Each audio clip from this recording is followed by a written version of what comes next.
Hello everyone and welcome. I'm Sarah Liz and today I have two more Christmas cards for you. We're going to make a couple hidden message cards using products from Pixi Dust Designs. So for the first card, we're going to use the Christmas Gnome Mug set. Look how cute this is. And then for the second one, we'll use the Reindeer Mug. When I first discovered Pixi Dust around the fall of last year, so shortly after the company launched, it was the mugs that drew me in. They are absolutely amazing. So here, this is the beard that I have cut from some white cardstock, and I'm using a very light gray marker, Ohuhu CG200. And first I went over the etched lines that the die cuts into the beard. And then I'm going to take that same marker and flick from the outside towards the middle. I'm just following the curve of the etched lines that were already cut into the die. Then I'm going to go over one more time with CG2, which is very slightly darker. They're both cool grays and pretty light. And again, I'm flicking from the outside toward the center. So it's pretty white through the middle, but it feels more like a beard. Then on the mug itself, I'm using that CG200, and I am going over again the sort of etched lines that are on the mug itself. It's like a droopy hat, right? So I'll go over that once with my light marker, and then I'll take that CG2 and the bullet tip and I'll go over one more time. You could skip that, right? But I do think a little bit of ink blending around the edges helps to give the illusion of roundness to our mug. So I wanted to bring that in just a little bit to give this a little extra depth. I'm going to add on my beard to the mug base. This comes together really, really quickly. And quite frankly, it's so cute. And there's great etched detail in these dies. So if you don't want to ink blend or marker or any of that, you can skip it. You can skip it. That's not that important. I love them so much and I wanted to see what I could do with them. So I've attached the beard and the nose, and then there are 2 feet that go on either side and they just fit right in there, right? The mug is an excellent base for that. Piece of cake. To create some contrast with our teal mug, I have a piece of pattern paper in some bright pink. It is 4 1/4 by 5 1/2, and I will just cover my card base with that pattern paper. And then I have a couple mats and layers to help draw your eye to the focal point of our card. So this mirror cardstock is 3 1/2 by 4 3/4, and some shimmer card that's 3 1/4 by 4 1/2. And I will layer those right on top of each other. I'm using my Nuvo Deluxe adhesive since that mirror card is super slick, and sometimes I'm not patient enough to use my Barely Art glue with that, but that's okay. And then that's going to layer right on top of our pattern paper in the background. I've used some really thin foam tape. It's 1mm foam tape just to give it a little bit of lift. We're going to have a little lift with the mug as well, so I didn't want to go too crazy here. And I will just center that up and press firmly, and our card base is ready to go. Next, I have a piece of cardstock that's 1 1/2 by 2 5/8 of an inch, and it's going to fit just perfectly in this slot that the die cuts into our mug. Okay, so I have a little piece of brown cardstock that's your coffee or hot chocolate or whatever's in your mug, and I'm going to go ahead and glue that onto my strip of white cardstock. I have checked the back to make sure that I'm fully contained and that I'm going to be able to create another layer around it, right? We need a little space for that to slide in and out, but it also then functions kind of as a stopper for our hidden message. When I go to add my whipped cream, I'm just going to add the glue straight on to the hot chocolate and that little piece for the hidden message to make sure I don't end up with glue all over everywhere. Do you guys have these days when you're like, I probably glued my cards in my mat? I have them a lot these days. So you can see on the back, there was plenty of extra space around our hidden message. So I have a separate mug that I've cut out, and I'm just going to use my pencil and kind of trace around that little white piece of cardstock. Okay. I just want enough thickness for there to be room for a layer of cardstock to slide in and out behind the mug. So instead of foam tape, I am sliding my scissors in to that slot that we cut at the top of the mug with the die. And then I'll just trim out that rectangle. It doesn't need to look pretty. It just has to be big enough to hold our message. Okay. Then I'm going to add glue all over the remaining sides, right? So I have 4 sides of this. I just created a well in the middle, and I will glue that straight on to the mug that we have decorated. I'm going to be really careful as I'm attaching this. I want to make sure that I'm not accidentally moving it so that I'm gluing that little slot shut.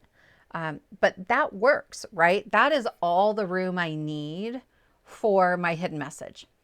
I decided to grab another piece of whipped cream from my die, and I'm going to go ahead and glue that onto the back. This is optional. I just felt like it cleaned it up a little bit, right? It made it look a little bit neater. So if people are sort of pulling it out of there and flipping it over, it's going to look nice. Then I'm going to glue this using glue only on those 4 sides onto my card base. I'm going to show you another way to do this using foam tape on the second card. I like how low profile this is, but this one is a little bit harder to slide that message in and out of because there just isn't as much room back there. So I took my pokey tool and I slid it in there, and I'm just going to move it around in there, just loosen it up a little bit. And that helps to get everything started. Once it's been in and out a few times, you don't need to do that. But sometimes to get it in for the first time, right? If all you have is that one extra layer of cardstock, that really helps. So I added some shimmer pen to my whipped cream, and now I'm using some of the other dies that come in the same set to create some decorations for the rest of my card. So I have this little gingerbread man, and it has 2 pieces. So the white kind of shows through the back, so you're not fussing with all those tiny little pieces of icing. But I did want some buttons on there, so I used my white gel pen to add like 3 little buttons down his front. And then I have this little peppermint, so I cut it out of a pink that matches that pattern paper in the background. And I've got kind of 2 places where I want to add those onto my card. And then there are 2 different shapes of stars and some chocolate chips that you can add onto that whipped cream.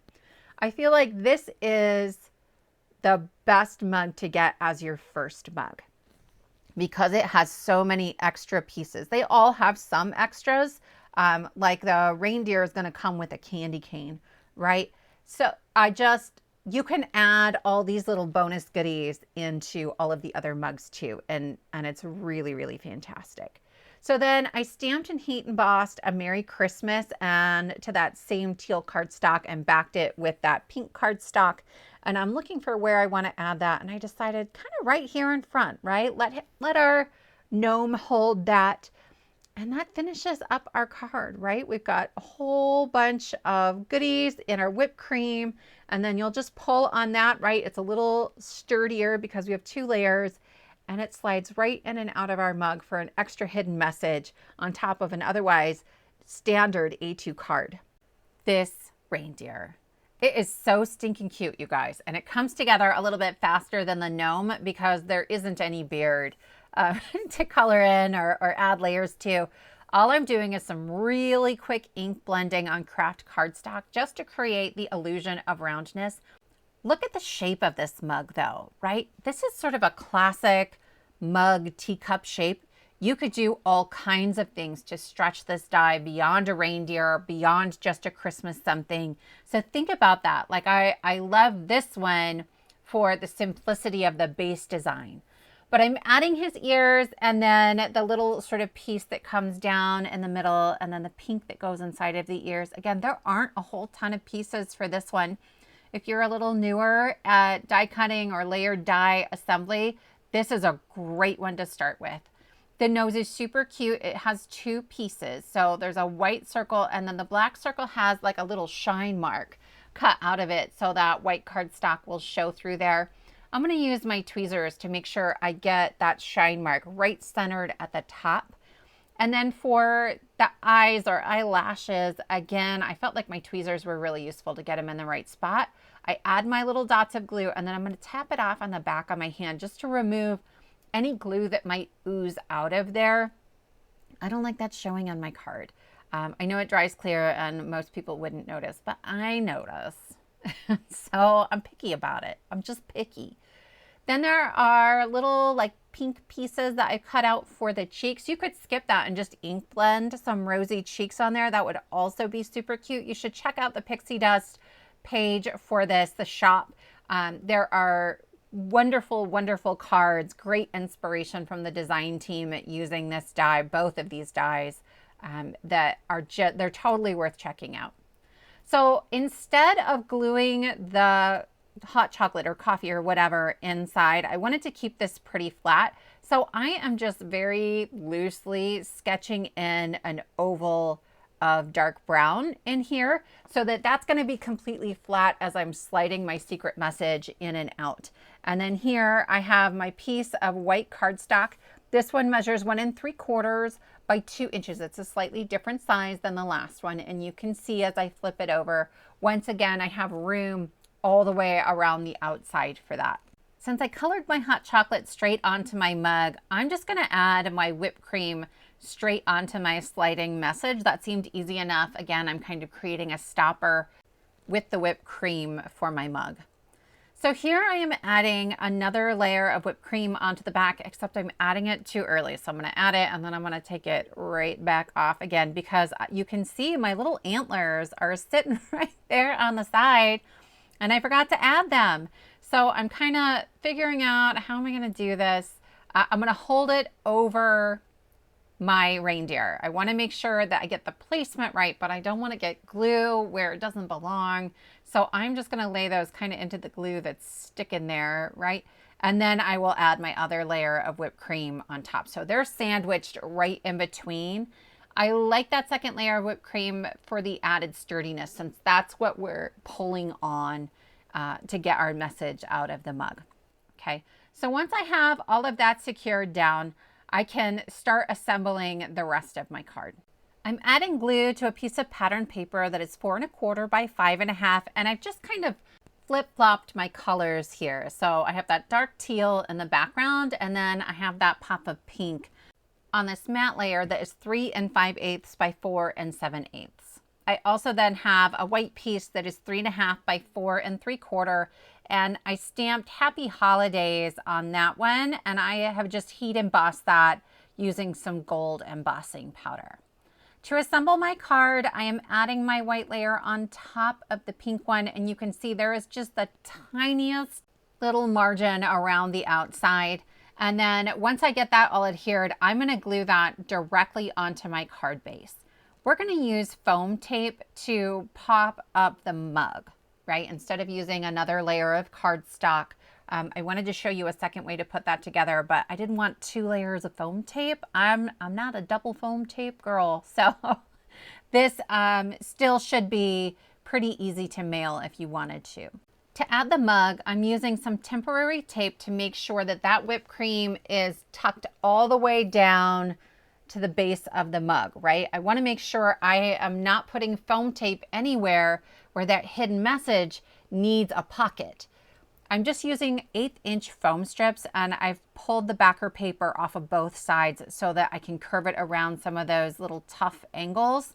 And then I will take my hidden message out and add just a little bit of glue to give me a tiny bit of wiggle room when I place this down. It's not going to give me a lot, right? If I wiggle it too much, I'm going to smear glue where I don't want it. My hidden message could get stuck in there. It would be that kind of day for me. But this works beautifully, right? I'm just sort of centering it using the ears as my guide, and at the bottom I'm placing it right above the stitch line on that white piece of cardstock. Then I can slide my whipped cream right back in there, and this card is done. It's super quick and easy. It slides in and out a little bit more smoothly because you have that cushion of the foam tape. You can kind of press into the foam as you're sliding it in and out. I hope you like these 2 cards. I sure had fun making them. Please give this a thumbs up if you like them. Consider subscribing, and I will see you next time.